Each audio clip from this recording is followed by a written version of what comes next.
Ok. Bom, gente, boa noite a todo mundo que está acompanhando o Cinerama, seja pelo Facebook, seja aqui pelo Google Meet, alunos, monitores, frequentadores. O Cinerama de hoje recebe uma convidada muito especial, que é a documentarista portuguesa Susana de Souza Dias, para um debate sobre o seu último filme, Fordlândia Malaise. Um filme rico, documental, para se pensar o presente através da memória de um local chamado Fordlândia, que é um projeto de uma cidade operária, um projeto fracassado, fundado pelo americano industrial Henry Ford no seio da floresta amazônica. O filme passou por muitos festivais mundo afora, como o Festival Internacional de Berlim, o Festival Internacional de Cinema Independente de Buenos Aires, o Indie Lisboa e o Festival Internacional de Chicago.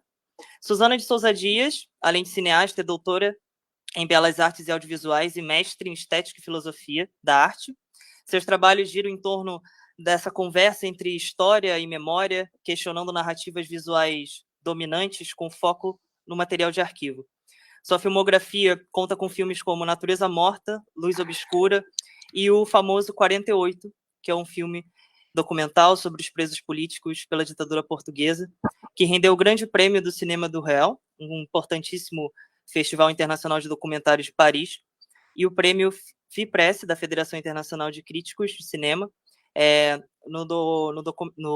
no Festival de Cinema alemão Doc Leipzig. Em 2012, formou um coletivo feminino que dirigiu 2 edições do Doc Lisboa.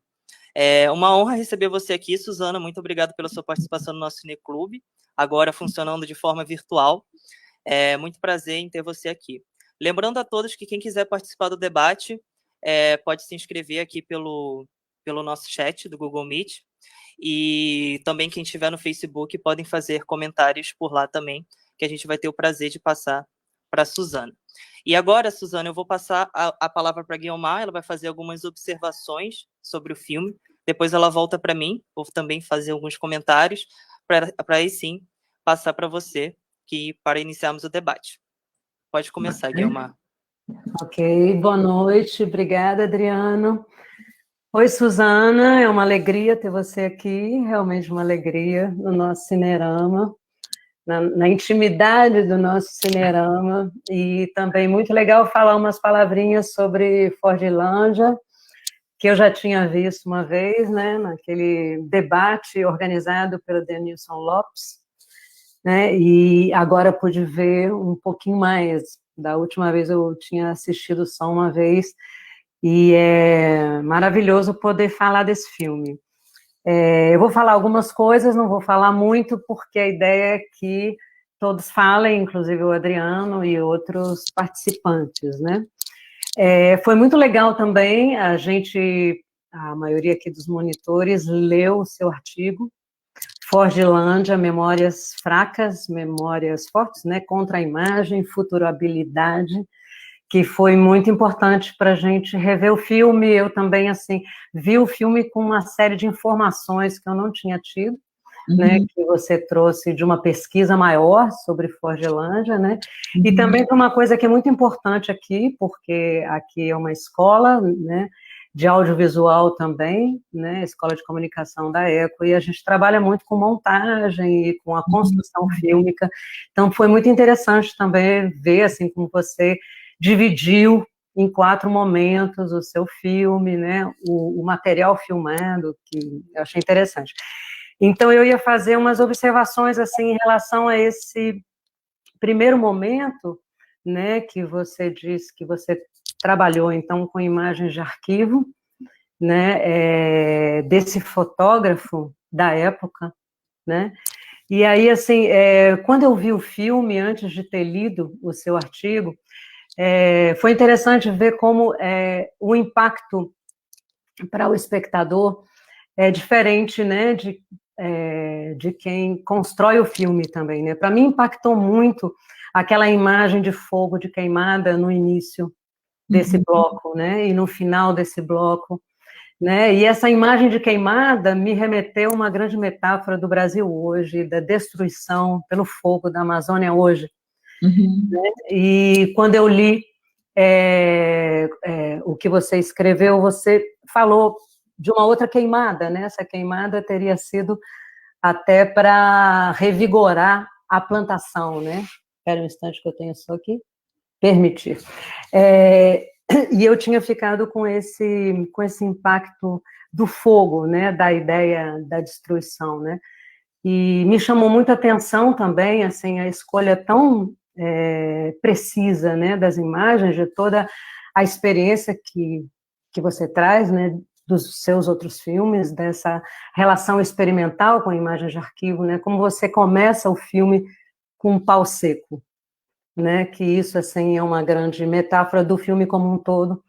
E a gente andou revendo aqui o 48, todo mundo aqui, e assim me lembrou o final do 48, não que tem um pau seco, mas tem uma espécie de uma árvore meio seca ali, naquela escuridão, né? No final. Então, assim, para mim ficou quase estranho, né? Ficou quase como uma continuidade por causa desse pau seco, né?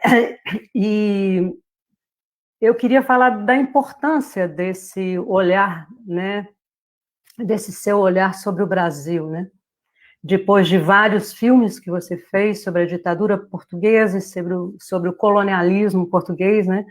E, de repente, você vem falar de um colonialismo tão específico, né, que muitos brasileiros não conhecem, né, esse tipo de colonialismo americano, né, dado a essa era de extração da borracha no Brasil, né, e da violência desse colonialismo, né.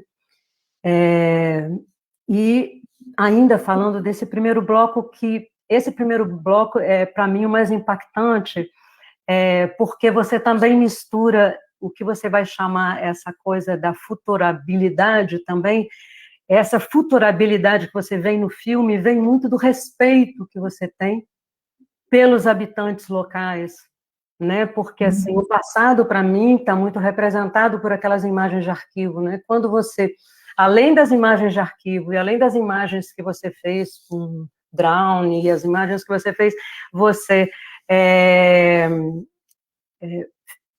tem uma atenção sobre a fala dessas pessoas, né? Que você traz de maneira fragmentada, mas de uma maneira muito exata. Eu até me pergunto, eu não tenho certeza, mas assim, são crianças e mulheres, né? Eu acho que não tem homens, né? Depois quando eu falei, tem. Mas assim, nessa leva de depoimentos, tem homens, porque eu botei mulher 1, mulher 2 quando eu estava ouvindo. Eu não... É um jovem, mas que tem uma voz... de mulher. Por vezes confundem, sim. Eu achei que não são mulheres, né? Mas essa força de você trazer a voz dos habitantes agora, né? E da sua sensibilidade de entender que eles não querem a cidade fantasma, né? A cidade é visivelmente fantasma, e eu acredito que dentro desse projeto, que não só você filmou, né? Tem o André Parente, tem... Como chama, Suzana, aquela americana, a Melanie Smith, como ela chama? Que sim, fez... a Melanie Smith, sim. Que fez o filme também, né? Mas eu acho que o seu viés é o viés mais político, o viés mais sensível nesse sentido, de tentar traduzir um pouco o que é esse lugar nesse momento, né? E não só, assim, pelas imagens que você fez ou pelas imagens de arquivo, mas você tentar entrar no conteúdo daquelas falas, né? Que começam de uma maneira tão linda e pura, né, com aquele sotaque amazonense, aquelas crianças falando, é americano, você fica com aquele som durante dias na cabeça, é americano, parece quase uma música, né, para depois adentrar para uma coisa mais pesada, né, que você vai sentindo por aqueles fragmentos de falas, a violência que foi um momento tão antigo e que permanece enraizado nessas falas, isso que é louco, né? E assim, como eles misturam, e você traz isso no seu filme, essa força, que eu acho que, de certa forma, eles se libertam com a lenda, né? Porque está completamente impregnando o depoimento político e as lendas que eles contam, como se as lendas, de certa forma, defendessem eles dessa violência tão forte que eles sofreram, né? E queria saber, assim, como foi para você. Eu acho que, de certa forma, eu já te perguntei isso alguma vez, eu estou perguntando de novo, como foi para você essa experiência de trabalhar com uma outra realidade histórica, que não é exatamente a de Portugal, né, e da colonização portuguesa, e das colônias portuguesas na África, né? E como fica essa questão, assim, no que eu posso chamar de terceiro bloco, que seria... O segundo bloco seria dado com a entrada das vozes, né? E o terceiro bloco, para mim, com o cemitério, né? E como você vai fundo em um passado, né? Realmente com aquelas cruzes caídas, né? Com o resultado um pouco de todos esses depoimentos violentos, né? Que falam de mortes e tudo, e como você busca de novo uma libertação com esse texto do Espírito de Ó, né, que você fala que é um texto bíblico, mas não é exatamente um texto religioso, né? O Espírito de Ó, eu acho que não, e o texto traz isso com muita força, né? Levantem-se, corpos, levantem-se, né? Levantem-se das tumbas, né? Então, eu acho que você pega um pouco esse espírito que você sentiu com essas entrevistas, que eu acredito que tenham sido muitas entrevistas e que o resultado da montagem é que foram esses pequenos fragmentos, né, que você percebeu essa vontade de libertação desse povo, né, que está dentro deles, né? E como você traz no final, aqui, finalizando também, como você traz isso de novo para eles, né? E como você transforma o material preto e branco em cores, né? Como você junta o que você também fala no seu artigo, que é essa ideia de juntar a forma e o conteúdo, né? Que cada filme é um filme, cada filme é uma forma de montar, uma forma de filmar, né? Isso está muito claro, assim, quando a gente vê as cores, quando aparecem as cores na dança daquele menino caboclo, né? A gente sente a força dessa transformação, como você estivesse ajudando nessa transformação, né? E uma pergunta só, final, assim, por que esse Mélèze, né, esse Forgelândia Mélèze? Eu até procurei, engraçado, porque é um termo francês, mas ele existe no inglês intacto, né, e com a mesma pronúncia. Se você escuta, eles falam com a mesma pronúncia francesa, né? E é engraçado, se você procura ali no Google a tradução para o inglês, vem mal-estar, do inglês para o português, e do francês para o português vem incômodo, uma coisa assim, né? Então, por que esse Mélèze que você poderia ter colocado só Fordilândia, né? De onde veio esse Mélèze? Então, é isso, assim, eu acho que é um filme muito redondo, assim, é uma pérolazinha, ele é todo completo, assim, com pequenos fios, assim, como fosse uma costura, né? Eu reparei em outras coisas também, você fala dessa rebelião, né? E a ideia do beija-flor, que depois vem a música, né? O beija-flor vem da lenda, claro que a música também vem da lenda, vem da transformação da borboleta em beija-flor, né? Que é para salvar a filha da Índia, né? Então, nessa relação, né, do depoimento verídico, né, dele sobre o seu próprio passado e a lenda, eu senti essa força que eu não senti na primeira vez que eu vi o filme, entendeu? Essa força que você encontrou no depoimento deles, assim, de autodefesa do que é deles, né? Então é isso, assim, maravilhoso, novamente, seu filme, uma pequena pérola. Obrigada, Suzana. Agora eu passo a palavra aqui para o Adriano. Sim, belíssimos comentários, Guilmar. Eu acho que o filme realmente é uma pérola, e eu acho que o filme ele te leva para diversos lugares a todo tempo, né? Mesmo com essa estrutura que eu acredito muito rígida dessa divisão em 4 atos, que é muito perceptível no filme, mas que você esclarece muito bem no seu artigo depois. Eu, num âmbito muito pessoal, eu não conhecia Fordlândia, eu não sabia que existia esse projeto colonial, civilizatório americano no seio da floresta amazônica. Então, o filme também foi uma descoberta para mim de como que eu não sabia que existia esse espaço e de como que isso influenciou tantas vivências, né? Que você captou muito bem no seu filme.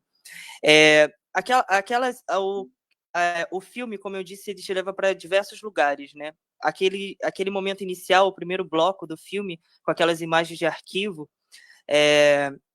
de início muito expositivo, mas depois ela vai entrando num ritmo muito próprio, acelerado, aquelas imagens entrando em choque, e é meio que o resto do filme questionasse, né, a todo tempo essas imagens oficiais captadas na época desse projeto utópico de uma cidade americana no seio da Amazônia.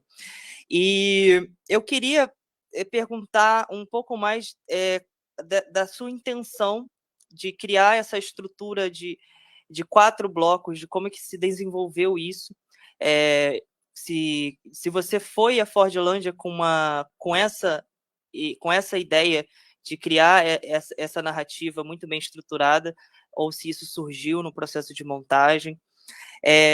Uma outra questão também é a questão desse confronto entre as imagens de arquivo com as imagens que foram captadas por você naquele momento, e como que você costurou isso muito bem, né? Nesse confronto direto àquelas imagens oficiais, você conseguiu criar uma narrativa muito contundente contra aquelas imagens no primeiro bloco do filme, com vozes de pessoas que ali vivem, questionando a todo tempo essa questão de cidade fantasma, porque aquela cidade, apesar da narrativa dominante dizer que aquela cidade é uma cidade fracassada, é um projeto fracassado, é uma cidade fantasma, mas as vozes que você traz para dentro do filme questionam isso o tempo todo. Ali tem vivências muito, muito puras, com subjetividades muito latentes, com mitologia, com histórias. Isso é muito interessante no filme, como você questiona o tempo todo essa questão da cidade fantasma, né? De que você questiona isso o tempo todo. E também essa escolha que você teve de focar nas vozes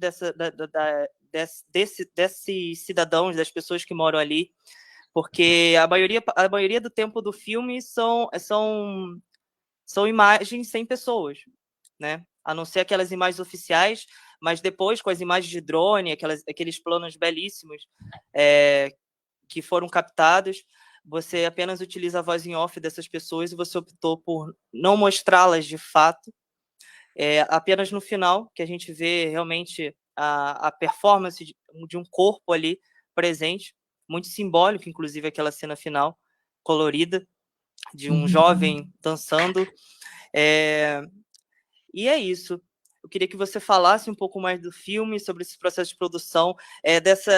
Você recebeu um convite de um coletivo, né, para realizar esse filme, de Espaços Suspensos, né? E eu queria que você falasse também um pouco sobre como é que foi esse processo de estar ali no meio da floresta amazônica, conversando com aquelas pessoas, trocando, dialogando, para gerar esse filme maravilhoso que a gente assistiu. Bem, antes de mais nada, muito obrigada pelas vossas palavras e pelas vossas leituras ao filme e pelo convite para estar aqui. Acho que vai ser uma discussão muito, muito interessante. Eu estou a ver por onde é que eu vou começar, porque anotei aqui tantas coisas. Provavelmente vou começar pela pergunta que a Guiomar deixou, mais direta, não é? Que foi a questão do título, não é? O malaise.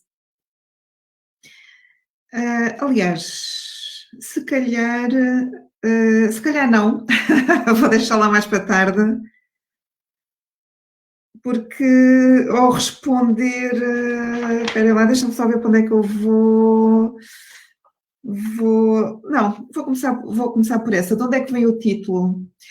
Primeiro é preciso dizer, eu em parte também já vou começar a responder ao Adriano.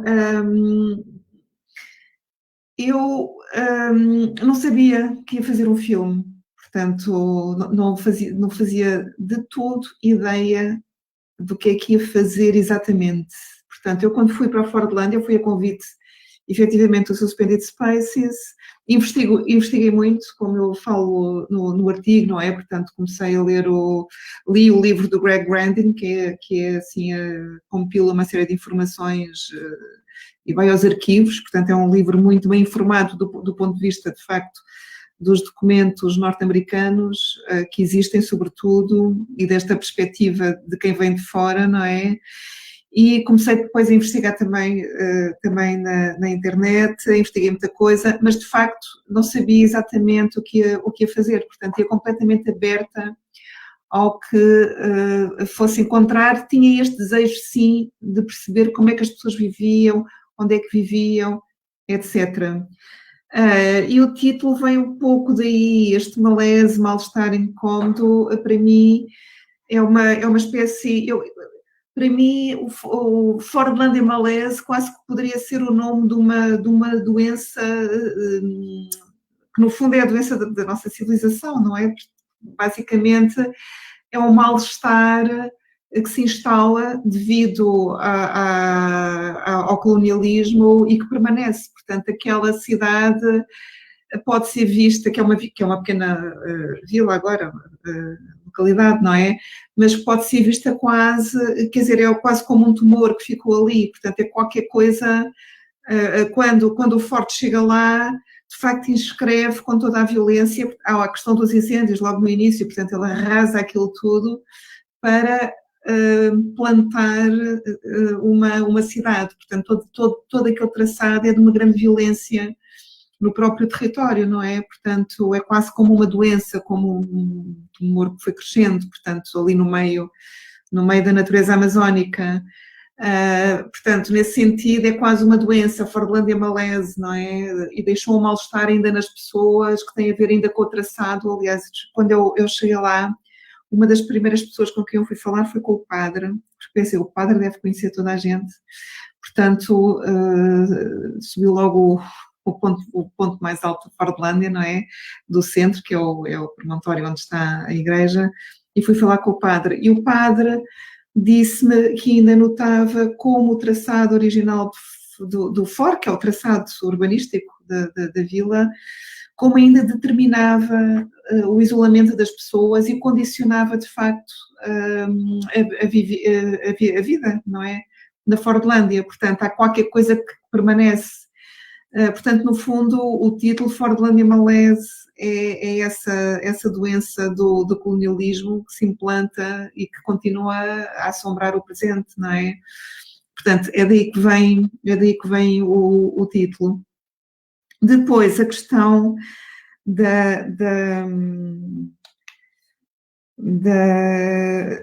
agora reagindo, vou começar por ordem, reagindo aqui ao que a Guiomar disse, de facto, os incêndios são eu fiz o filme antes do Bolsonaro ter sido eleito, e mostrei o filme e o Bolsonaro já estava eleito, e de facto, quer dizer, é absolutamente assustador o que aconteceu, o que tem vindo a acontecer com a Amazónia, não é? Quer dizer, os incêndios, eu voltei em 2019 à Fordlandia porque quis continuar, continuei a trabalhar, portanto filmei muito mais, e era para voltar outra vez em 2020, no ano passado, que não voltei por causa da pandemia, e agora tenho uma viagem apontada este ano, que eu espero que a pandemia abrande-se para poder ir, não é? Mas queria terminar o trabalho. E eu em 2019 estava lá, estava em Manaus, quando aconteceram os grandes incêndios, e as pessoas, quer dizer, negavam, diziam, não, isto é tudo. Eu estava em Manaus e soube dos incêndios por amigos e por familiares que me perguntaram se estava tudo bem. Ou seja, as pessoas à minha volta não diziam, não, isso é tudo uma invenção dos europeus, não, isto não está nada a arder. E é de facto, a pessoa tem a sensação que as pessoas, quer dizer, vivem numa realidade paralela, não é? Quer dizer, de repente há ali qualquer coisa muito, muito estranha a acontecer. Mas achei muito bonito esta ideia, depois da futurabilidade e do respeito pelos habitantes locais. É uma das minhas. Eu respeito muito as pessoas, eu só consigo fazer filmes com pessoas que respeito, não é? Às vezes perguntam porque é que eu não filmo os ex-agentes da PIDE, da Política Portuguesa. Eu não posso, porque eu só posso efetivamente trabalhar com pessoas que respeito profundamente. E os habitantes são, as pessoas com quem eu falei, são incríveis, quer dizer, na sua inteligência, na sua sensibilidade e nas suas vivências são impressionantes. Quer dizer, eu fiquei mesmo muito impressionada com as pessoas com quem eu falei. E daí a minha vontade imensa de voltar e de aprofundar e de falar com mais gente, porque a Fordland é quase como um microcosmos, quer dizer, microcosmos do Brasil, não é? E agora está a ser violentamente assaltada ainda mais pelo extrativismo, não é? Mas sim, e as lendas também, porque é outra coisa importante, quando eu cheguei lá, aliás, eu penso que falo nisso no texto, percebi que só se falava dos tempos de fora, quer dizer, havia realmente os dois grandes pontos cegos, que é o que está antes de fora e o que está depois, quer dizer, o presente, se a pessoa vai procurar coisas na internet, e, enfim, é a cidade fantasma, a cidade utópica, imagens de ruínas, onde é que estão as pessoas, quer dizer, elas vivem lá, não é? E o filme procura pôr isso em tensão, ou seja, a memória que se cristaliza nas edificações e toda a vida que está lá, mas efetivamente quando a pessoa vai filmar, vê-se pouca gente, sobretudo por causa do calor, não é? Eu fui na altura do calor. Não, aliás não, eu fui em finais de agosto, setembro, já nem é a altura do pico do calor, não é? Mas a questão é precisamente essa, é mostrar de facto quer dizer, como é que é pensado o que estava antes da implantação de Fordlândia no terreno, não é? E o que estão lá agora. E as lendas de facto fazem, religam, quer dizer, é a forma de ir a um passado que não é o passado da história oficial externo, só pode ser feito pelos mitos, não é? Por uma reapropriação dos próprios mitos da Fordlândia, da Amazónia, que são aqui acolhidos e transformados como sendo fordlandenses, não é? E que de facto dão origem. Eu acho muito bonita a frase, é do Júnior, que diz, e assim começa a nossa história, e depois aparece o cemitério, porque este é o que deixaram depois, o que a história oficial deixou, não é? Foi uma série de mortos. E é muito, eu gostei muito, quer dizer, desta ideia de retrabalhar os mitos, as lendas. De facto é a história, quer dizer, é uma história que não é a história dos americanos, de facto, não é a história deixada, não é a história dos poderes instituídos. E para mim foi muito, muito importante trabalhar disso, e essa parte. O cemitério também é exatamente o resultado, não é, desta libertação, a questão de levantar os corpos. É isso, quer dizer, é quase, para mim é muito, quer dizer, a junção daquele cemitério onde estão os mortos todos e que foram, quer dizer, aquilo foi, aparentemente foi deixado ao abandono, mas não é o cemitério, continua a ser o cemitério atual. Eu fiquei muito espantada, porque pensei, bem, isto é um antigo cemitério do Foz, mas não é, portanto, continua a ser o cemitério. E de facto esta ideia é quase como se o anjo da história benjaminiano, não é? Conseguisse parar o tempo e de facto conseguisse reclamar pelos vencidos, o erguer dos vencidos que afinal se erguem. E aí, outra vez, a questão da forma e conteúdo, para mim é muito importante também, e eu se calhar falo um pouco mais agora, reportando-me às questões do Adriano, que me começou por perguntar a questão dos blocos, não é? Dos 4 blocos e da estrutura, de onde é que veio esta ideia. Como eu disse, eu não sabia que ia fazer um filme, portanto, eu levei o equipamento todo, eu não filmo habitualmente, tenho sempre uma equipa comigo, mas num contexto de residência artística, quer dizer, não podemos levar uma equipa, não é? Portanto, eu levei os meus próprios, a câmara, os microfones, levei o drone também, como eu explico no texto, não sabia operar um drone, mas achei fundamental perceber como é que se via de cima a inscrição deste traçado. E eu lembro-me de ter pensado, porque a única condição, de facto, era pensar sobre a Fordlândia, e pensar nesta dimensão de espaço suspense, não é um espaço que não cumpriu os desígnios para os quais foi edificado, foi implementado em primeiro lugar, e a única condição era depois fazer uma das condições era fazer depois uma exposição em Paris e apresentar os resultados e participar também num colóquio, também em Paris. O que se passou foi que eu cheguei lá e pensei, bom, eu vou fazer uma pequena peça. E foi assim que a estrutura nasceu, é verdade.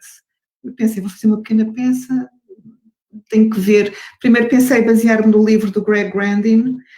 Houve 3 histórias que ele conta lá que me impressionaram imenso. Um foi um trabalhador que trabalhou, que sofreu horrores e no fim suicidou-se. Outro foi os indígenas que não lhes permitiram trabalhar lá, e outra foi um dos administradores que morreram os filhos todos, morreu a família toda. Portanto, eram assim 3 histórias que eu pensei que queria explorar. Claro que cheguei lá, fui confrontada com a realidade, não é? Com a presença das pessoas e com aquela vida toda. E interessou-me mais ver o que é que, de facto, ir não para o momento de fora, mas para o que estava antes e o que é o presente, precisamente. Mas comecei a pensar, como não sabia exatamente o que ia fazer, portanto estava sujeita ao que ia encontrando, às pessoas que eu ouvindo, ao que as pessoas me diziam, ao que eu própria estava a ver, comecei a pensar em fazer pequenos vídeos.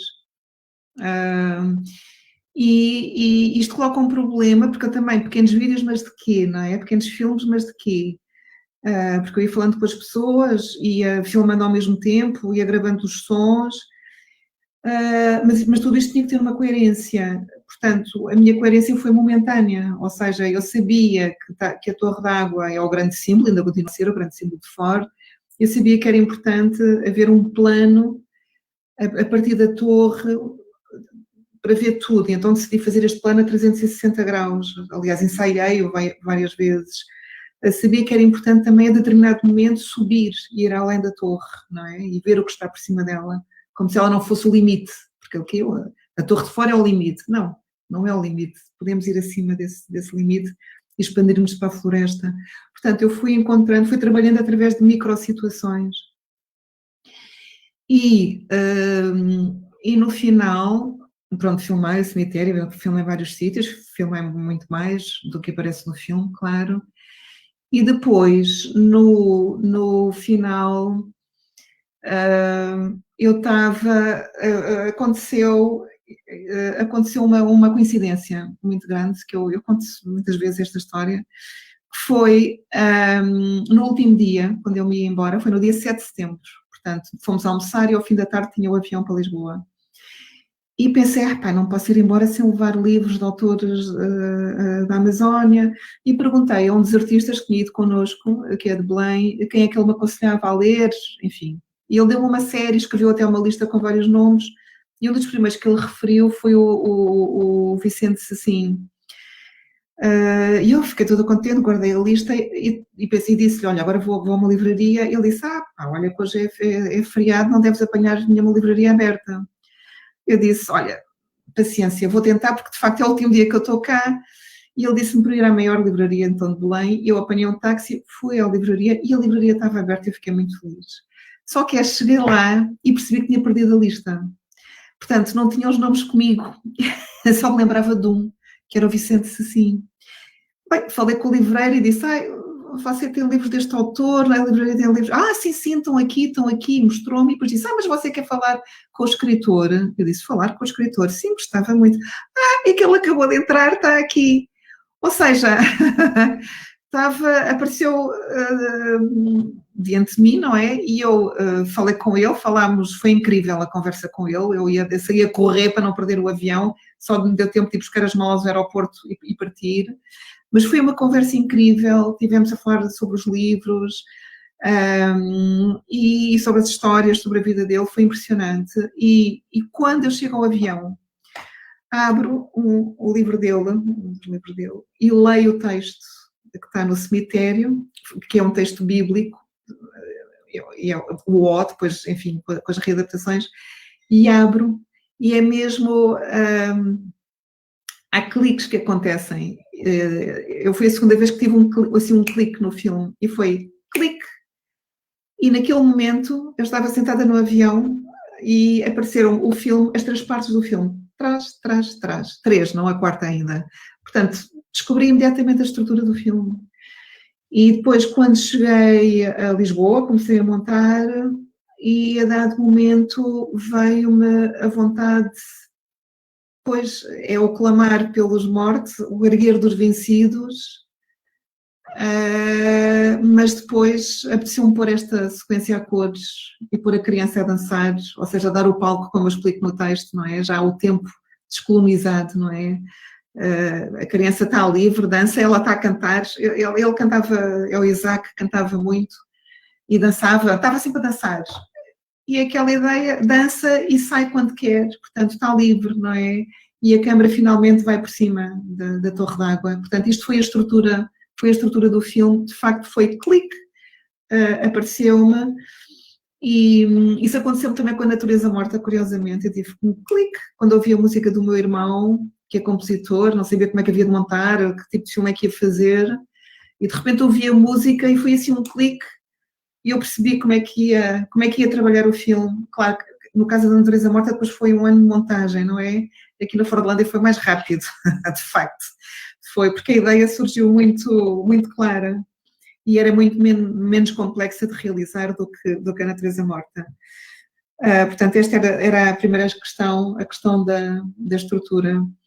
A segunda questão, a costura da imagem de arquivo e das imagens filmadas por mim.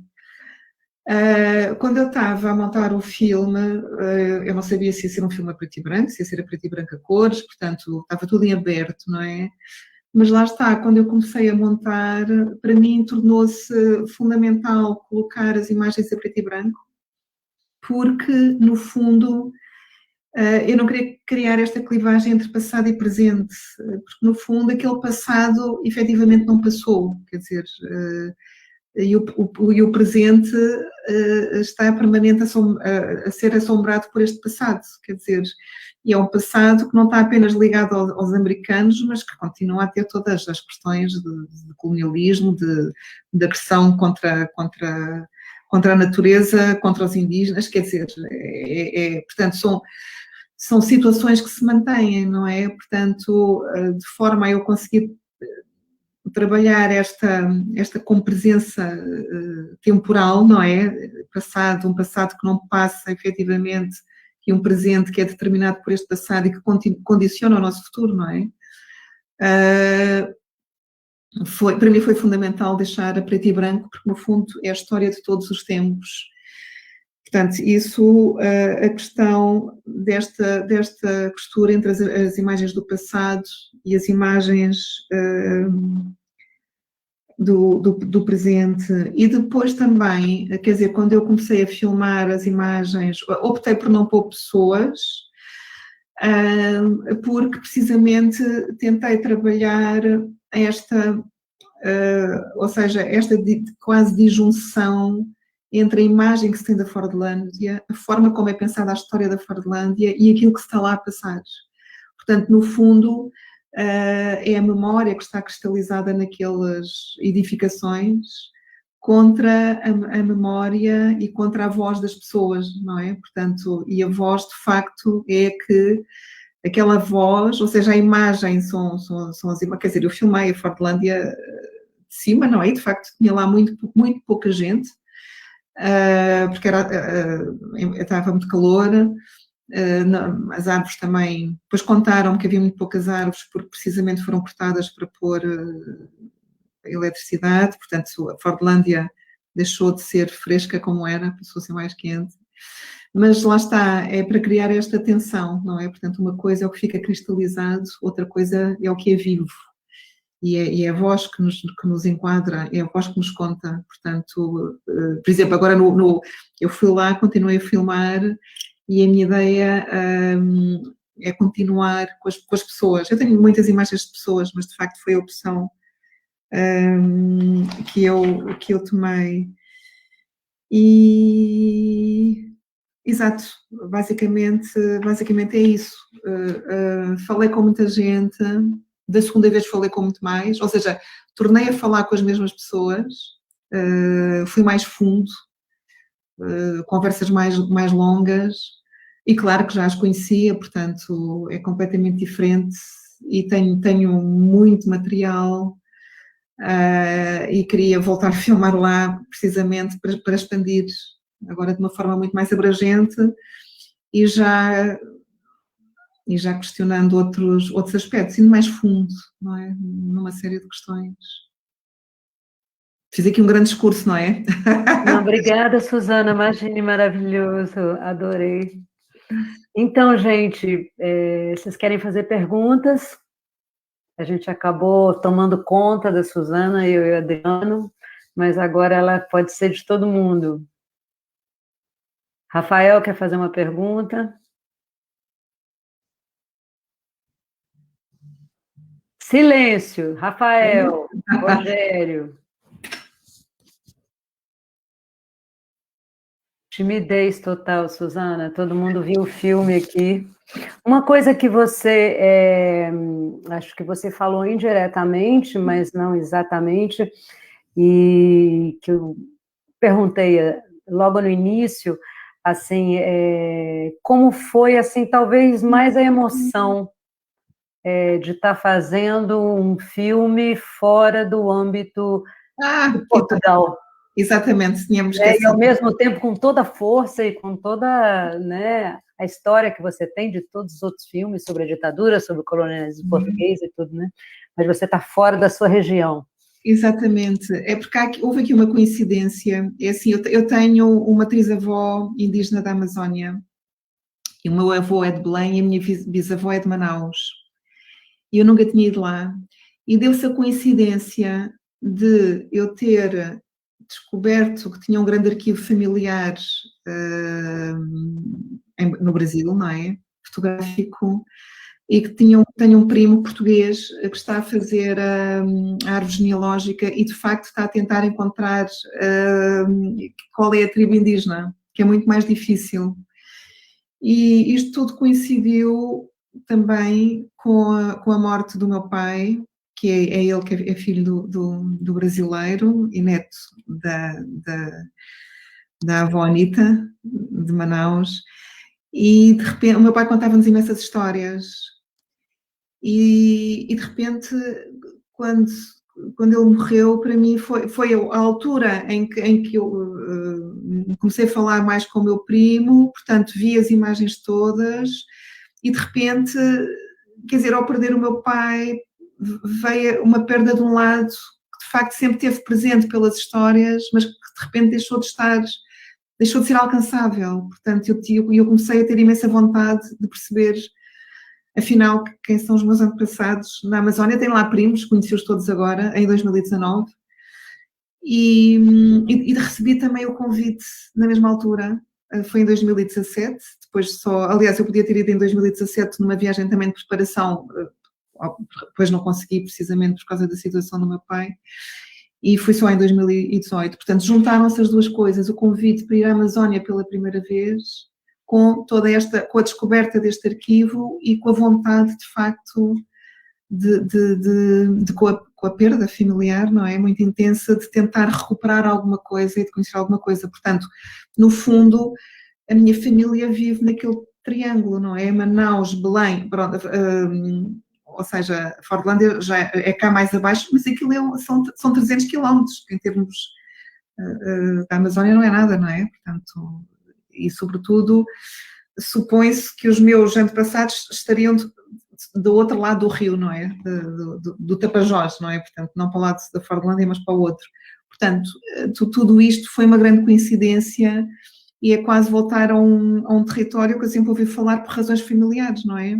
E que me estão próximas, não a história da Fordlândia, eu nunca tinha ouvido falar na Fordlândia, mas há essa coincidência familiar. E depois interessou-me muito, sobretudo, pela questão sempre do poder, não é? Ou seja, o que é isto de um sistema, porque no fundo, quer dizer, isto está aqui a criação todo de um sistema, de um mini-sistema autoritário, não é? Ou a administração ia à casa dos trabalhadores, não podiam, implantaram a lei seca, cantavam, ouviam os poemas americanos, só podiam dançar danças americanas, só podiam comer comida americana, viviam segundo os horários. As sirenes, que coisa horrível, Suzana, uma sirene tocando. Sirene, sim. Coisa horrível. É. Portanto, no fundo, é um microsistema onde se podem pensar também estas relações de poder que, no fundo, estão intimamente ligadas, que é o meu trabalho, não é? Eu parto da ditadura portuguesa para pensar todas estas questões, não exclusivamente sobre a ditadura portuguesa, mas, de facto, para pensar de uma forma o que é que são estes sistemas, não é? De uma forma mais geral, ou seja, de uma forma que seja transversal também ao presente, não é? Os preços políticos continuam, as ditaduras continuam, o colonialismo continua e, sobretudo, no caso da Fordlândia, quando veio o Trump e depois o Bolsonaro, quer dizer, há outra vez, recomeçaram conversações, não é? Felizmente o Trump não foi eleito, não foi reeleito, dá-nos assim um tempo para, enfim, de sossego, enfim, menos problemático, mas de facto houve todas estas coincidências, portanto, no fundo, foi isso. Tem algo de catártico aí, né? Forte, né? Por isso que o filme também é muito forte. Né? Depois que o seu pai faleceu, que é uma figura importantíssima, né? Enfim. Obrigada, Suzana, não sabia disso. Muito obrigada. Gente, tem perguntas por escrito, né? Tem, eu vou ler, Guilma. Pode deixar. Então, a Suzana, a Liane, ela deixou um comentário aqui no chat. Suzana, você falou brevemente, mas poderia contar um pouco mais sobre por que tomou a decisão de não mostrar as imagens dos entrevistados, em vez disso ilustrar as falas com cenas da própria Fordlândia. Achei uma decisão muito interessante que, na minha opinião, diferenciou o filme da maioria dos documentários sobre espaços históricos a que costumo assistir. Sim, há aqui uma questão que para mim é muito importante nos filmes, ou seja, e aqui pensei muito, de facto, também, aliás eu fiz o filme 48 que não tinha o rosto das pessoas e questionei muito se era necessário, se não era necessário, se era ético não mostrar o rosto das pessoas, e descobri com o filme 48, que só tem fotografias de cadastro policial, e depois percebi que sim, que não era preciso mostrar o rosto, ou seja, que uma pessoa, quando não vê o rosto e quando ouve a palavra, está mais atenta ao que é dito. E para mim isto foi muito importante no filme 48, portanto esta experiência já vem daí. E aqui o que eu decidi foi, ou seja, porque é sempre a mesma questão, se a pessoa filma a pessoa hoje, aquela pessoa é a pessoa, aliás, vou explicar primeiro no 48, que é um filme sobre histórias que são contadas no passado, eu ao retirar a pessoa evito uma fratura ao retirar a imagem da pessoa que fala, evito uma fratura entre passado e presente. Por exemplo, o 48 é um filme que só tem imagens de retratados, não é? E eu entrevistei as pessoas que estão retratadas. E se eu pusesse a pessoa no presente a falar, a fotografia de cadastro da pessoa, que foi a fotografia da pessoa quando foi presa, representaria logo uma imagem do passado. E as histórias que as pessoas contam, seriam logo remetidas para o passado, não é? Isto são histórias do passado. E a pessoa que fala não é o preso político, é o ex-preso político. A partir do momento em que eu retiro a imagem da pessoa, as histórias que a pessoa conta, em confronto com a fotografia, já são as histórias de um passado que são atualizadas no presente. Portanto, não estamos a ir lá para trás, estamos a ver como é que tudo isto chega ao presente. E a imagem que nós estamos a ver, que é a imagem do preso político, no fundo é uma imagem do presente, quer dizer, e é efetivamente a imagem do preso político. Portanto, quando a pessoa olha para a imagem, está-se a confrontar com o preso político e não com o ex-preso político. E, portanto, é de toda esta multiplicidade de interações de tempos heterogéneos que o filme se constrói, é tal a interligação entre forma e conteúdo. Aqui na Fordlândia é um caso diferente, porque as pessoas falam, são as que estão lá, mas também estão a falar de um passado, quer dizer, estão a falar de um presente, o que é a Fordlândia, não é?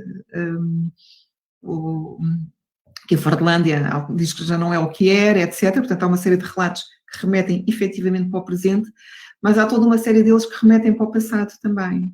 Portanto, eu ao pôr a pessoa que fala hoje, eu teria tinha o testemunho, isto é, um testemunho desta pessoa. Não é ou seja, é aquela pessoa que está a contar esta história. Para mim, estas vozes são vozes coletivas, não é o sujeito A, não é o B, não é o C. Portanto, são vozes coletivas que nos estão a dar uma imagem de Fordlândia e, sobretudo, que estão a interagir com o que ficou, ou o que é registado, ou o que se manteve daquele tempo da Fordlândia, não é? Que são precisamente estas edificações de fora, dos tempos de fora, não é? Que ainda por cima não se pode mexer nelas, portanto, elas são ocupadas, mas estão elas próprias semi em ruína, mas cheias de vida, porque as pessoas estão lá, não é? Portanto, e é dessa disjunção que se faz o filme. Portanto, e daí eu ter optado, efetivamente, por não pôr as pessoas, não filmar o corpo das pessoas, que depois, agora quando fui lá, aliás, eu filmei-as, atenção, eu filmo sempre, portanto, filmei-as a falar, tenho imagens na usina dos trabalhadores, o drone, baixei o drone, tenho as imagens das crianças, portanto, tenho uma série de coisas, mas de facto decidi construir o filme desta forma, portanto, é uma voz coletiva e que entra, de facto, quer dizer, é quase uma dialética entre passado, presente, memória cristalizada, memória viva. Portanto, foi essa a ideia. Sim, fantástico, Suzana. A gente tem mais uma pergunta aqui do Tiago. Suzana, eu gostaria de saber se você fez algum tipo de manipulação dos objetos a fim de criar uma harmonia estética para as cenas. Por exemplo, na cena da terceira parte, onde observamos um pedaço de pano branco sendo atingido pelo vento, ou na cena filmada no interior de um galpão industrial. E qual seria a intenção por trás da interferência ou da passividade? Não fiz manipulação nenhuma nas imagens que filmei. Nada, a Fordlândia aliás, eu como vos disse, e como está no texto, eu não filmo, não sabia, apesar de ter feito a escola de cinema e de ter aprendido câmara, iluminação, e ter feito as belas artes, e ter filmado, tenho sempre uma equipa, não é? E o que acontece na Fordlândia é que aquilo é incrível, porque a pessoa eu lembro que estava a filmar ao pôr do sol, e estava a filmar uma árvore, portanto o pôr do sol punha-se de frente de mim, estava aqui a árvore, estava a filmar a árvore, aquilo era uma luz impressionante, e de repente olhei para trás e estava uma árvore toda a ficar cor de laranja, e eu estava com a câmera, e eu pensava, mas ponho a câmera para trás, ponho para a frente, quer dizer, é um simples momento, quer dizer, a pessoa pode apontar a câmera para qualquer lado, e aquilo é incrível, quer dizer, a potência visível, audível, aquilo é incrível, de facto. Portanto, as coisas estão lá. E, por exemplo, esse pano é o resto de um cartaz e eu fui para lá filmar. Porquê? Nem foi por causa disso, foi porque aquilo de facto, de repente, eu pus lá a câmara porque gostei muito da iluminação. Portanto, é um poste de luz que tem o resto de um cartaz, já semi-comido pelo tempo, e aquilo cria uma espécie de platô, quer dizer, de palco quase. E eu pus a câmara e percebi que as pessoas passavam todas lá de moto. E era muito giro, porque as pessoas de moto, é uma pessoa com uma moto, depois passam duas, chegaram a passar 4, 3, são pais com filhos, enfim, toda a gente passa ali. E eu pensei que bonito, que lindo, quer dizer, é incrível. Eu aqui tenho, de facto, consigo apanhar, e pus a câmara e filmei. Só que pronto, já foi tarde de noite, já me estavam a chamar para o barco.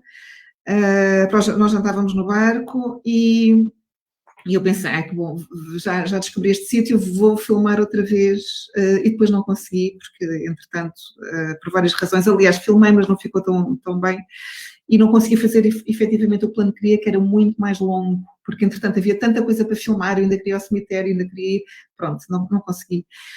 E portanto, essa imagem é assim como está, não houve manipulação absolutamente nenhuma. E no galpão também não sei o que é que manipulação, agora estou curiosa, o que é que poderia ter dado sensação de manipulação? Em que momento? Hein, Tiago? Qual é o momento aí que você sentiu essa questão da manipulação das imagens? Se você puder falar. Bom. Fala, Tiago, você não está... Eu posso falar. É que, assim, eu tinha achado tão bonita a cena, né? Os ângulos, os objetos e tudo mais, que eu pensei que pudesse ter ouvido... Não sei, às vezes se você pegasse um objeto que tivesse ali e não combinasse muito com o ambiente, sabe? Dava uma mudadinha, assim, ou outra, para criar aquela imagem perfeita, assim, sabe? Era desse tipo, assim, de manipulação que eu estava me referindo. Sim. Não, aquilo é incrível. A pessoa aponta a câmera para qualquer lado e aquele galpão é incrível.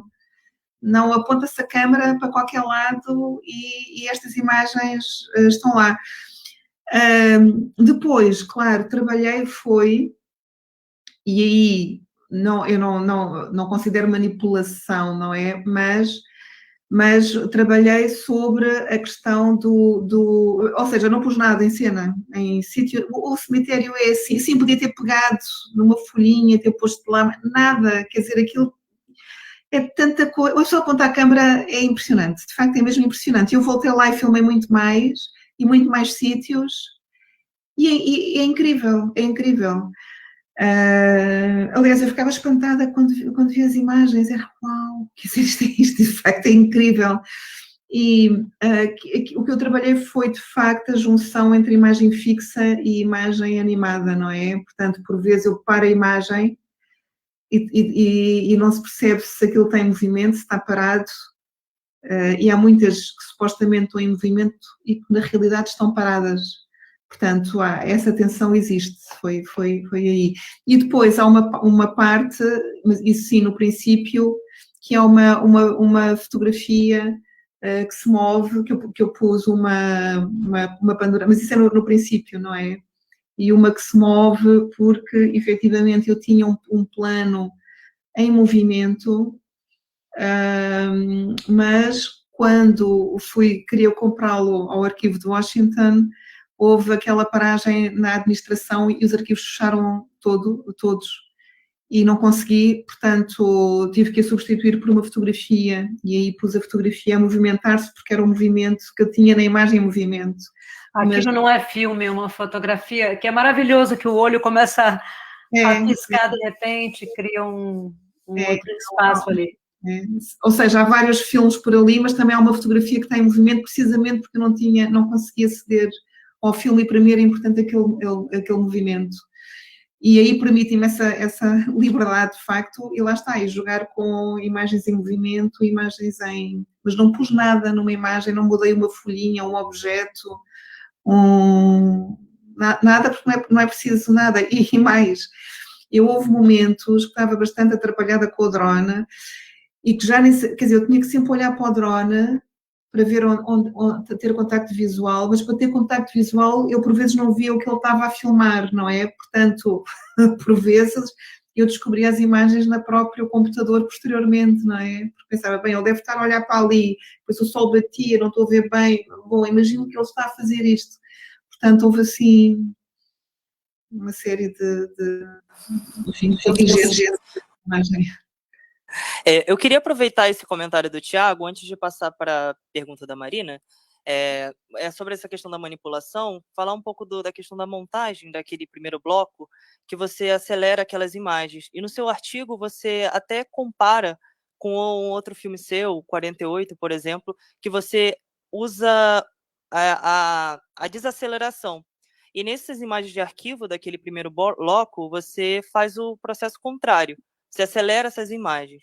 Eu queria que você falasse um pouco disso, você explica isso muito bem no seu artigo, mas eu queria ter um maior entendimento e que você também falasse um pouco sobre a questão da trilha sonora, porque nesse primeiro bloco você usa aquela banda sonora, que até comentando com a Guilma ontem por telefone, parecia uma escola de samba, né? E também você usa também no final, acho que uma trilha sonora até de um local, né? E eu queria que você falasse também sobre essas escolhas sonoras para o filme.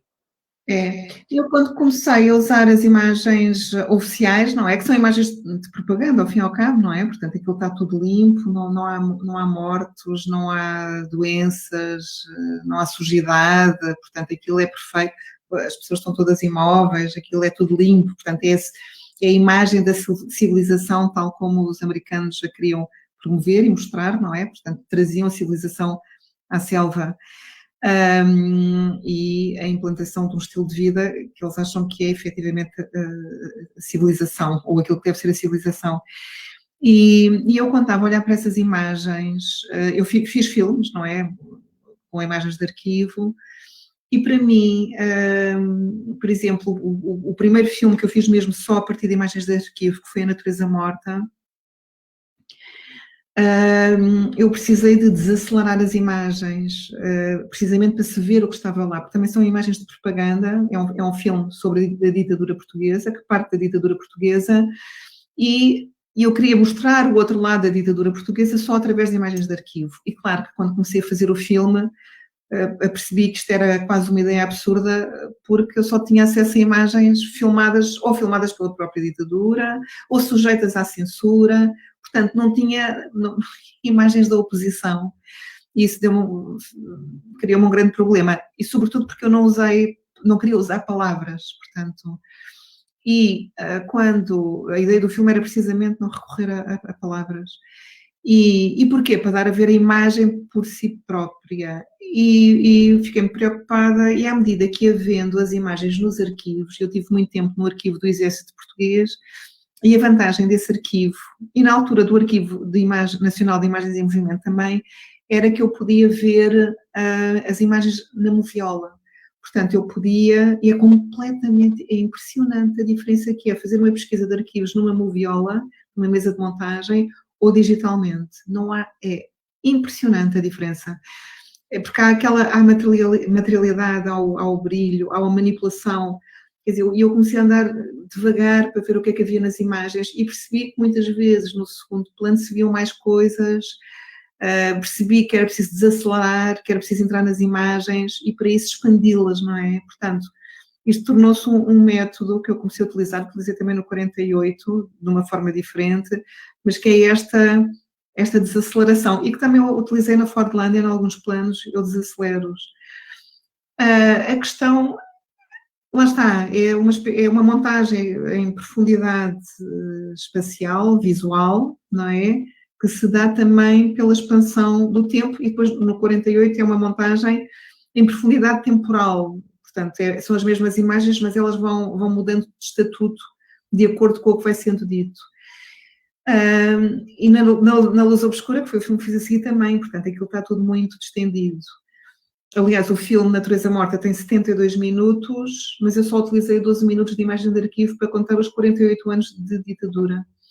E aqui, quando eu fui confrontada com as imagens, de repente não me fez sentido nenhum entrar nas imagens, como eu explico no texto, quer dizer, e porquê? Porque são imagens, para já nós já temos outra leitura sobre as imagens, e aliás, aprendemos muito mais rapidamente, e elas estão acessíveis na internet, portanto podemos vê-las, não é? As outras imagens que eu utilizei na altura, agora sim, algumas já se podem ver, na altura não, quer dizer, aquilo estava lá nos arquivos e para chegar a elas era complicadíssimo, mesmo as fotografias dos prisioneiros políticos era complicadíssimo. Estas não me fez sentido usar os instrumentos que eu usei nos outros filmes e de facto pensei, não, eu não quero ver estas imagens, isto é forte, isto é aquilo que toda a gente conhece, é aquilo que toda a gente fala, não quero. Portanto, eu vou pô-las a passar. Não vou querer que o espectador se mantenha ali, quero precisamente que o espectador saia desta história e vá para outra, e vá para os resultados, não é? E comecei a mostrar como um slideshow, tem um certo tempo, e depois, à medida que eu estava a montar, pensei que, ao mesmo tempo, quer dizer, havia muitas coisas invisíveis nestas imagens, mas para mim, ao fim e ao cabo, era bom, quer dizer, era preciso trazê-las, mas não fazer aquela saída, mas deixar que aquilo continuasse apenas a aparecer nos interstícios, não é? Os trabalhadores, a natureza enquanto potência e não como recurso, que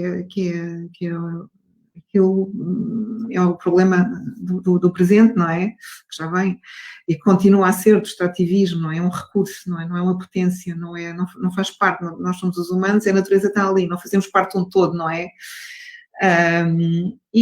Mas continuar a deixar latente e daí esta aceleração. Aliás, eu queria ter trabalhado mais esta aceleração e esta montagem intersticial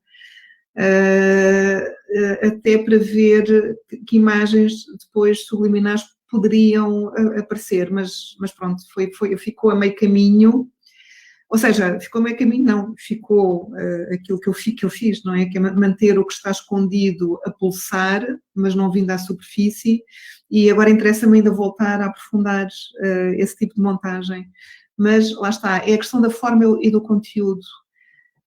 Cada filme e cada assunto pede a sua forma, portanto, uma coisa eles não estão, isto é o conteúdo, isto é a forma, não, a forma forma o próprio conteúdo, e para mim isto foi fundamental, e daí a mudança completamente do método.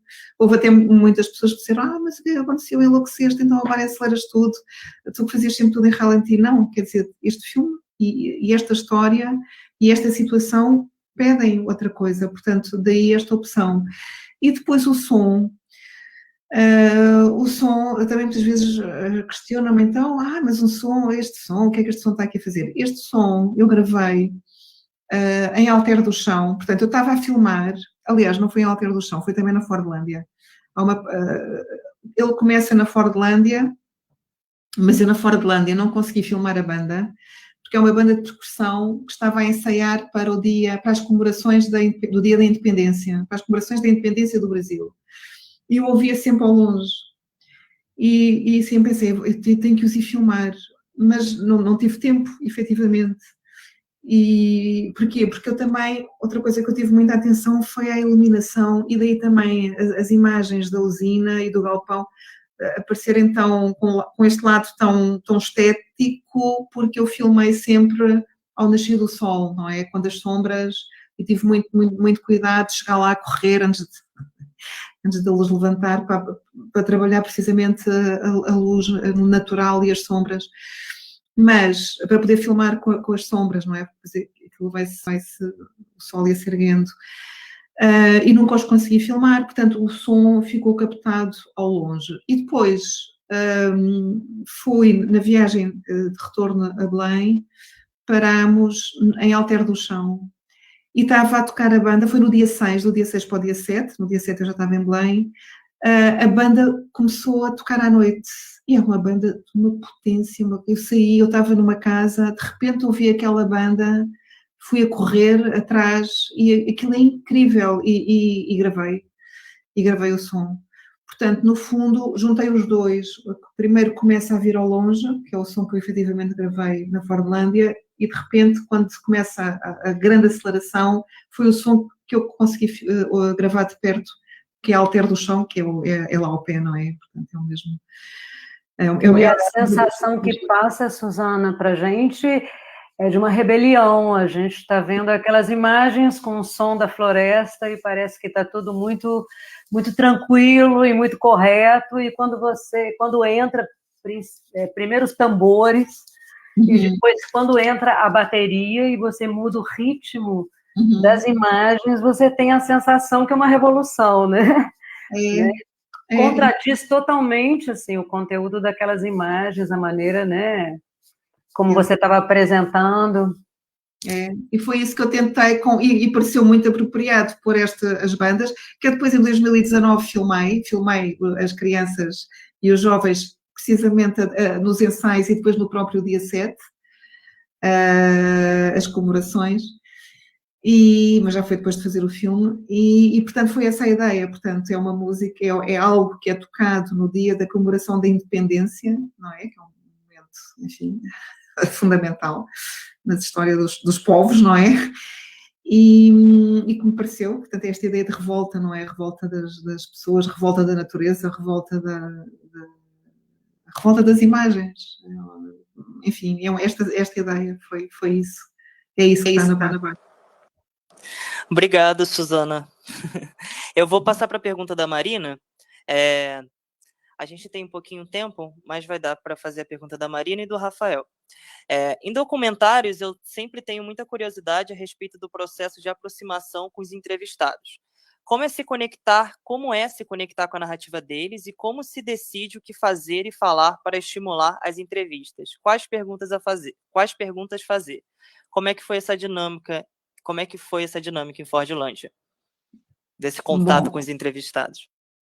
Isto foi, como eu tive muito pouco tempo, eu falei sempre com todos mais que uma vez, ou seja, isto começou por ser, eu saí do barco e fui logo a correr falar com o padre, porque lá está, a partir do princípio que ele conhecia toda a gente, e ele indicou-me, perguntei-lhe quem eram as pessoas as mulheres sobretudo, quem eram as pessoas mais velhas que ainda podiam ter uma memória mais extensa sobre a história de Fordlândia. E ele indicou-me uma pessoa que foi incrível, que é uma das que aparece, e depois essa pessoa foi-me levando a várias pessoas. E depois as outras pessoas iam-me levando. Portanto, foi assim um bocado eu já não sei com quantas pessoas falei ainda com bastantes. E gravei, pedi para gravar, falei, perguntei quem eram, como é que viam, pronto, foi assim. E depois perguntei se podia voltar a filmar com mais tempo e disseram-me que sim. E eu tive que escolher aí, já não tinha tempo para filmar todas. E a questão essa questão é muito interessante, porque no fundo tem que estar muito atento, tem que se ouvir muito bem, tem que estar muito atento e tem que estar muito aberto. O meu estilo de conversa com as pessoas é nunca condicionar. Portanto, há coisas que eu quero saber, mas também há coisas que elas falam e que elas me querem dizer. Portanto, no fundo, é preciso ter esta capacidade para ouvir muito bem, para deixar as pessoas falar. Mesmo, por exemplo, isto acontecia muito, eu fiz entrevistas muito mais longas, por exemplo, ao 48, o filme que eu falei há bocado. Eu nunca corto uma resposta. Se a pessoa de repente me começar a falar de outro assunto qualquer, eu não corto, deixo a pessoa falar. E porquê? Porque até que me começa a falar, sei lá, de futebol, pronto, que é um assunto... Não, até houve uns que me falaram de futebol e foi muito interessante, por causa das equipas de lá da Fordlândia. Mas, basicamente, é deixar falar de tudo, porque a palavra começa a fluir e é muito interessante. E depois ir aprofundando e percebendo, sei lá, indo também por perguntas sensoriais, sobretudo quando é para os mais jovens não. Mas, por exemplo, com os mais velhos, se uma pessoa quer saber alguma coisa do passado, era que cheiros, que cores, que sons, portanto, tentar várias portas de entrada e, sobretudo, deixar a pessoa falar. Isso para mim é fundamental. E nunca conduzir uma entrevista, nunca tenho uma lista. Tenho tópicos, quer perguntar isto, quer perguntar aquilo. Nunca vou pela ordem. Ou seja, eu vou pondo as perguntas de acordo com aquilo que as pessoas me dizem.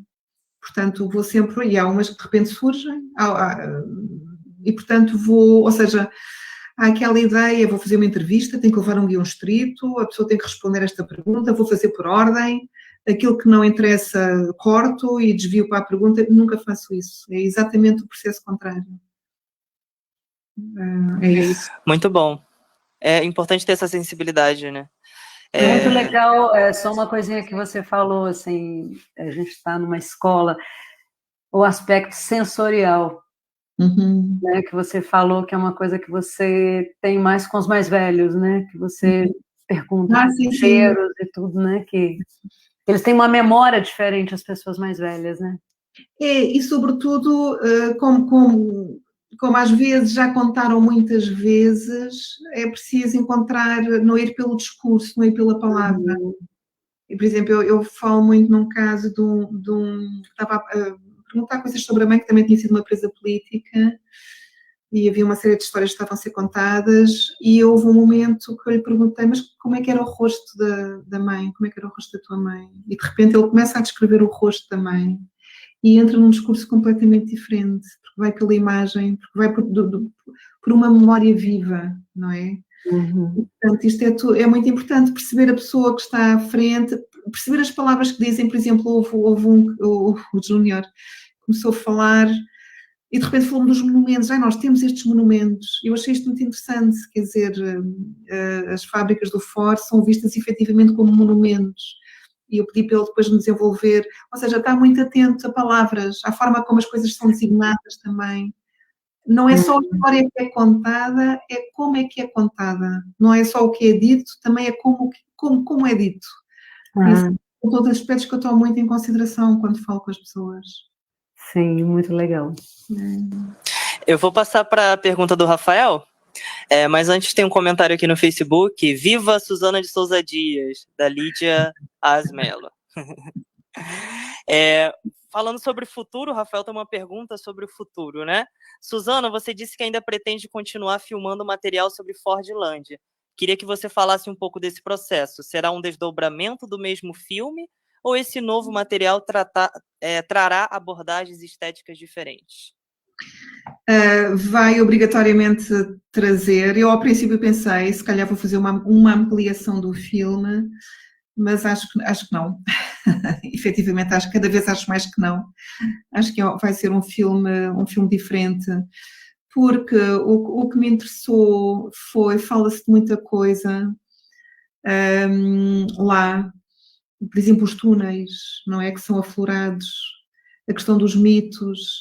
Por exemplo, eu na altura queria muito filmar adolescentes que eu não consegui, e crianças que eu falei, mas queria falar mais ainda, e não consegui. E de facto, da segunda vez consegui aprofundar, portanto, as histórias dos túneis e como é que a história a questão do extrativismo, não é? Porque Fordlândia é incrível, e eu estou com muita curiosidade de ir lá no ano seguinte e de ir agora, porque mudou, de um ano para o outro mudou imensa coisa, mas mudou imensa coisa. Uma pessoa eu fiquei espantada, como é que, que é que se passa aqui? As coisas efetivamente mudaram de um ano para o outro. E de facto, quer dizer, há ali uma dimensão temporal muito particular, não é? E também me interessava dar conta disso e de facto aprofundar as histórias. Por exemplo, eu consegui falar com um garimpeiro nesta segunda vez, que está na Fordlândia, e foi incrível, quer dizer, o depoimento que eu tive foi impressionante, não é? Porque ele falou do ouro quase como uma entidade mágica, sobrenatural, uma coisa incrível. Foi uma entrevista que me comoveu imenso. E depois, porquê? Porque sentia-se quase a tragédia, não é? Ele diz, eu sou garimpeiro, eu preciso do garimpo, é o pequeno garimpo, não é aquele grande, é o pequeno garimpo, mas ele disse, eu preciso, quer dizer, eu faço garimpo para viver, mas é horrível, a natureza fica toda destruída. E depois falou dos indígenas e disse, eles é que são os brasileiros, nós somos os filhos do Brasil, eles é que são os brasileiros. Portanto, com uma consciência e com uma sensibilidade e de ligação com a natureza completamente contrária ao próprio trabalho que ele tinha feito, não é? De garimpo. E é incrível, de facto, quer dizer, nestas pessoas, não há preto e branco, evidentemente que há preto, que há o negro, ao lado negro, não é? Enfim, os garimpeiros que vão avançando pelas terras, que destroem, que matam as pessoas, isto é uma tragédia, o Bolsonaro, estes políticos, quer dizer, tudo isto, não é? Mas à pequena escala, não é? Depois é muito interessante ver isto e, sobretudo, ver depois como é que isto se articula com todas as histórias ligadas a estes túneis, não é? E a questão dos clarões que aparecem e o que é que pode estar lá. Portanto, de repente, há assim portas para entrar na história da Fordlândia, na história complexa, que é a história muito mais vasta, enfim, é uma zona, não é? Portanto, que estava lá antes do Ford chegar e continua lá. É uma história muito, muito potente para nos dar, quer dizer, no fundo, falar do nosso mundo atual, que é isso que interessa, não é? Eu não vou lá, porque a questão é, isto questiona-se muito hoje em dia, que é as pessoas que vão filmar outros países, não é? Eu sempre filmei no meu país, foi uma coincidência de ter ido filmar a um outro país, mas no fundo é uma história que, de certa forma, também está em contraciclo com a da história da minha família, porque a minha família, precisamente, vem para Portugal no final do ciclo da borracha, quando, de repente, os americanos vão para lá para um novo ciclo da borracha, não é? Portanto, há duas histórias que se cruzam, e eu também tinha uma ideia de fazer um filme sobre o colonialismo, o neocolonialismo e estes movimentos de vai e vem.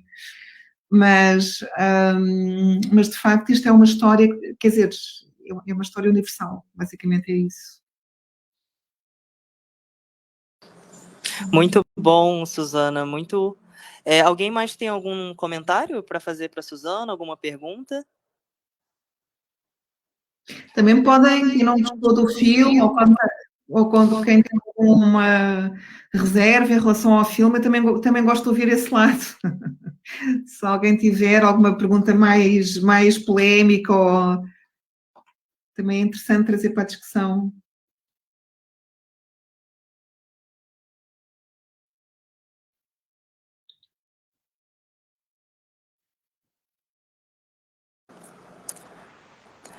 Bom, sendo assim, eu acho que a gente... Guiomar, você quer falar mais alguma coisa? A gente está mais ou menos no nosso horário, né? Que a gente dá exatamente 1h30 que está chegando. Eu acho que é mais ou menos isso, Suzana. Foi muito emocionante ouvir Obrigada. essas histórias e realmente eu não sabia dessa relação até com o seu pai em relação a filmar em Fordlândia, e você trouxe uma série de outras informações importantes. Amei muito o filme, obrigada, Beatriz. Aqui. Fiquei impressionada com o filme, parabéns, a montagem enriquecedora. As pessoas escrevem. Que eu acho que seu filme esse filme eu falei uma pequena pérola porque ele tem um tamanho e ele tem assim, eu não sei, a primeira vez que eu vi, eu fiquei com a sensação de um filme de suspense também, é engraçado. Depois, quando eu revi agora, eu já fiquei ligada na informação, principalmente daquelas vozes, e fiquei com outras preocupações, né? É muito interessante o impacto que o filme traz uma primeira vez e depois a segunda, a terceira você esquece, né? Uhum. Eu fiquei com uma sensação de estranheza, né? Que você traz muito nesse filme, pela sonoridade, né? Pelo contraste entre os sons, né? É muito legal como você, o Antônio de Souza Dias, né, trabalham uma faixa sonora, né, a faixa sonora que pertence mesmo à floresta, né, que tem toda uma coisa de um mistério, e depois como ela é cortada de uma maneira abrupta ali no início, né, com aqueles tambores, e depois a bateria, que, assim, sem saber que era uma coisa específica deles, assim, para nós remete a carnaval, mas remete ao povo, à população brasileira, e aquela relação, né, dominante-dominado, né, fracos e fortes, né, o que você depois escreve, a memória dos fracos, né, a memória fraca, a memória forte, fraca. Né? A memória fraca, a gente fica, quando escuta, descontextualizado do que você usa, você pensa que a memória que não é consistente, ao contrário aí, né, o que você quer dizer, a memória fraca é a memória forte, né? Como é essa questão da memória fraca, a memória forte? Isso era uma coisa que eu ia te perguntar. Isto é uma... E da contra-imagem também que você usa, né? São duas noções, as memórias fortes e memórias fracas, é do Enzo Traverso, que é um historiador italiano, que eu gosto muito, de facto. Ele tem um livro que é Os Usos do Passado, e ele, de facto, fala da oscilação entre a memória, não é? Que há por vezes, por exemplo, o Holocausto, que é uma coisa que a pessoa nem tem ideia, portanto, hoje em dia é uma memória fortíssima, mas já foi uma memória fraca, quer dizer, e tornou-se uma memória forte, até em certo ponto motivado pela série Holocausto, não é? Que teve uma grande visibilidade e de repente foi despoltar toda uma série de coisas. Mas basicamente as memórias fracas são aquelas memórias que não são faladas, que estão subterrâneas, que são interditas, não são ouvidas, que não fazem parte da memória coletiva, ao fim e ao cabo, não é? Não têm a força para se instituir enquanto memória coletiva. E as memórias fortes são as narrativas oficiais, são aquelas que são alimentadas pelos Estados, pelas instituições oficiais, e lá está, é a narrativa oficial.